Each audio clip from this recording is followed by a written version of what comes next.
चलिए इस क्वेश्चन को देखते हैं। क्वेश्चन कर रहा है, यदि माइटोकॉन्ड्रिया काम करना बंद कर दे तो कोशिका में कौन सा कार्य नहीं होगा। यह माइटोकॉन्ड्रिया के कार्य से क्वेश्चन पूछा गया है। हमारे ऑप्शन है भोजन का अपकरण नहीं होगा, ऑप्शन बी है भोजन का पाचन नहीं होगा, ऑप्शन सी है भोजन का अवशोषण नहीं होगा और ऑप्शन डी है भोजन का ऑक्सीकरण नहीं होगा, है कि नहीं। यह जो क्वेश्चन है सेल बायोलॉजी में यह माइटोकॉन्ड्रिया के कार्य से क्वेश्चन पूछा गया। देखिए माइटोकॉन्ड्रिया का कार्य क्या है। यह कोशिका होती है, कोशिका में यह माइटोकॉन्ड्रिया होती है कि नहीं।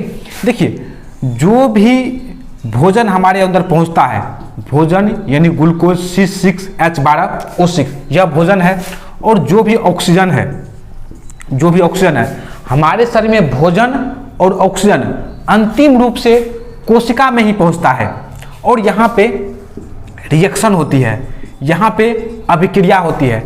चूंकि इस अभिक्रिया में ऑक्सीजन का संयोग होता है, ऑक्सीजन का संयोग होता है इस ग्लूकोज के साथ, इस भोजन के साथ ऑक्सीजन जुड़ता है, इसलिए इसको ऑक्सीकरण कहा जाता है, इसको ऑक्सीकरण अभिक्रिया कहा जाता है कि नहीं। और यहाँ पे होता क्या है, भोजन का ऑक्सीकरण होता है, फलस्वरूप CO2 बनता है और वह सांस पुनः शरीर से बाहर आ जाता है।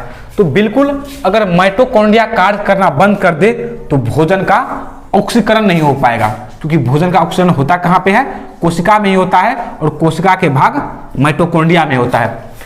अगला ऑप्शन देखिए भोजन का अपकरण, ये शरीर में कहीं भी भोजन का अपकरण नहीं होता है। दूसरा है भोजन का पाचन, बिल्कुल भोजन का पाचन तंत्र में होता है, ठीक है।